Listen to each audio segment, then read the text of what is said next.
Guys, welcome to our channel and welcome to our 83 blog. আজকের ভিডিওটা আমার birthday নিয়ে হতে চলেছে। আমার বার্থডের দিন কি হয়েছিল সেই সব নিয়ে আজকের পুরো ব্লগটা।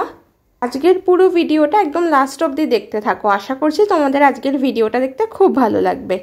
আমার বার্থডে শর্টস অলরেডি আমি 3টে আপলোড করে দিয়েছি পার্টে পার্টে। তো এটা হলো মেন ব্লগ, যেটায় পুরো বার্থডের ভিডিওটাই আছে। প্রত্যেকবারের মতো এবারেও ফার্স্টেই ঘুম থেকে উঠে আমি আর দিদি মিলে চলে গেছিলাম আমার বার্থডের জন্য মুক্তকেশী তলায় পুজো দিতে। এখানে ফার্স্টেই আমি গিয়ে মালা মিষ্টি ওগুলো দিয়ে দিলাম, ওগুলোকে পুজো করে নেওয়া হচ্ছে। তারপর ঠাকুরকে মালাটাও পরিয়ে দিয়েছিল, সেটাও তোমরা দেখতেই পাবে। বরাবরই আমার আবার দিদির বার্থডের দিন বাপি অনেক বড় মালা নিয়ে আসে জবার, যেটা কিনা পুরো ঘট অবধি চলে আসে ঠাকুরের গলায় পরানোর পরেও। এখানে দেখতেই পাচ্ছ ঠাকুরকে মালাটা পরিয়ে দেওয়া হলো। ঠাকুরের মালাটা অনেকটাই বড় ছিল, কিন্তু পিছনের দিকে অনেকটা ঝুলিয়ে রাখার জন্য শিবের মাথা অবধি এসছে, পুরোটা আসেনি। না হলে ঠিক করে পরালে পুরো ঘট অবধি চলে আসতো মালাটা। মুক্তকেশী মায়ের পাশের ঘরেই একটা শিবলিঙ্গ রাখা আছে, এবার আমরা ওখানে চলে এসেছি।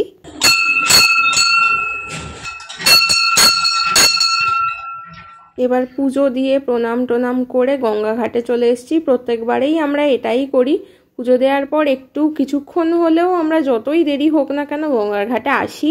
এসে যদি ভাটা না থাকে তাহলে তো খুবই ভালো, ভাটা থাকলে নামতে পারি না কাদার জন্য।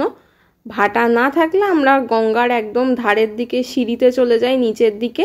সেখানে গিয়ে আমি আর দিদি একটু পাটা জলে ডুবিয়ে দাঁড়িয়ে থাকি। এখানে দেখতেই পাচ্ছ আমি আর দিদি পা জলে ডুবিয়ে দাঁড়িয়ে আছি, একটু ছবিও তুলে নিচ্ছিলাম এই করেই। ওখানে বেশ কিছুক্ষণ দাঁড়িয়েছিলাম। এর আগের 1-2 বছর নামতে পারিনি ভাটার জন্য, কিন্তু এবারে ভাগ্যক্রমে ভাটা চলছিল না, সেই টাইমে জোয়ার ছিল, তো তাই আমরা নেমেছিলাম। আর এখানে দেখো চারদিকটা কতটা সুন্দর দেখতে লাগছে। সেই টাইমটা একটু মেঘলা মেঘলা ছিল বলে আরোই ভালো লাগছিল গঙ্গার ঘাটে দাঁড়াতে, নাহলে তীব্র রোদ হলে আবার দাঁড়াতে ইচ্ছা করে না। আর এই চিপসগুলো দিদি কিনে দিয়েছিল, ওটা আমার বার্থডে স্পেশাল ব্রেকফাস্ট ছিল। আমি চিপস খেতে প্রচণ্ড ভালোবাসি, কিন্তু তেমন একটা খাওয়া হয় না, সেই জন্য দিদি ওটা কিনে দিয়েছিল।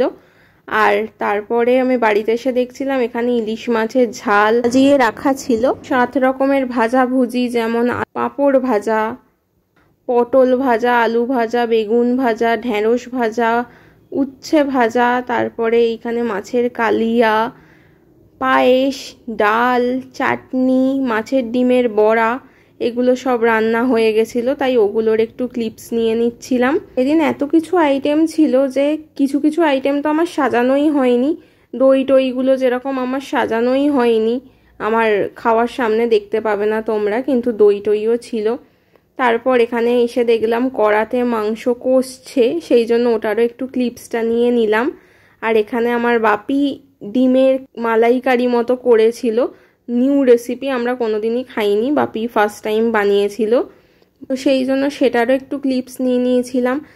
আমরা বারণ করেছিলাম বাপিকে যে এত কিছু আইটেম কি হবে, বাপি তারপর বলল যখন মাছ মাংস হচ্ছে তো ডিমটাই বা বাদ যাবে কেন, সেই জন্য এইসব হয়েছিল। এখানে একটা বড় মাছের মাথা দেখতে পাচ্ছ, ইলিশ মাছের ঝাল, চিকেন, ডাল, ডিমের মালাইকারি, মাছের কালিয়া, আমের চাটনি। আমি চাটনি তেমন একটা খাই না, কিন্তু আমের হলে আমি খাই, আমের চাটনি আমি ভালোবাসি। তারপর পায়েস, এখানে অনেক রকম মিষ্টি ছিল, আমি তো অর্ধেকের নামই জানি না। সীতাভোগ ছিল, তারপর রসমালাই ছিল, রসগোল্লা ছিল, দইটা এখানে সাজানো হয়নি কিন্তু দইটাও ছিল। তারপর এখানে 7 রকমের ভাজা, ভাত, এই সবই ছিল লাঞ্চের মেনুতে। রাত্রের মেনুতে ছিল চিকেন কষা, চিকেন বিরিয়ানি, স্যালাড। তাছাড়াও লাঞ্চে যেসব মেনুগুলো করা হয়েছিল সব আইটেমগুলোই ছিল, বেশি করেই করা হয়েছিল।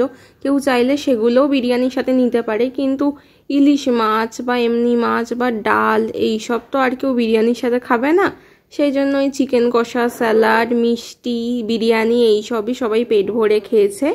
আর যারা ভাত খাবে তারা এই সব দুপুরের আইটেমগুলো দিয়ে খেয়েছে। আমি তো বিরিয়ানি প্রচণ্ড ভালোবাসি, তাই আমি তো ভাতের দিকে ফিরেও তাকাইনি, রাত্রিবেলা বিরিয়ানিই খেয়েছি পেট ভরে মন ভরে। দুপুরবেলার অতগুলো আইটেম রান্না করেও আমার যত না তৃপ্তি করে খাওয়া হয়েছে, তার থেকে বেশি আমি রাত্রিবেলা তৃপ্তি করে খেয়েছি, কারণ বিরিয়ানি আমি প্রচণ্ড ভালোবাসি, ওটা আমার ফেভারিট। এখানে আমরা সবাই মিলে খেতে বসে গেছি, দেখতেই পাচ্ছ তোমরা। ছোট মাসি, মামি, কাকিমা, আমি, ভাই, মান্টু, দিদি, আমার মা, আমরা সবাই মিলে এখানে গোল করে সব আইটেমগুলো সামনে নিয়ে খেতে বসে গেছি। মা সবাইকে সবটা দিয়েই দিয়েছিল প্রায়। এই শেষের দিকে ওই মিষ্টি, তারপর চাটনি, পাঁপড়, এগুলো যে যার মতো একটু নিয়ে নিয়ে খেয়ে নিচ্ছিল। দুপুরের আইটেমগুলোর মধ্যে শো স্টপার ছিল ইলিশ মাছ, যেটা আমি প্রচণ্ড ভালোবাসি।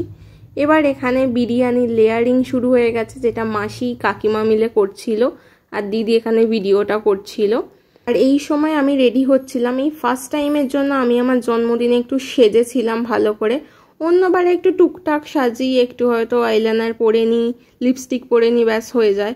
কিন্তু এবারে একটু সাজতে ইচ্ছা করছিল, তাই দিদি বললো তুই তাহলে সাজ, আর আমি ততক্ষণ গিয়ে এই ভিডিওটা করে আসি। তো এটা একটা হাঁড়ির বিরিয়ানি রেডি হচ্ছে দেখতে পাচ্ছ, আর একটা হাঁড়িতেও বিরিয়ানি হয়েছিল। গামলায় এখনো অনেকটাই ভাত দেখবে পড়ে আছে, ওটা অন্য একটা হাঁড়িতে তৈরি হয়েছিল। দিদি এই একটা হাঁড়িটি ভিডিও করে রেডি হতে চলে এসেছিল। Happy birthday to you, happy birthday to you, happy birthday dear দিদি, হ্যাপি বার্থডে টু ইউ।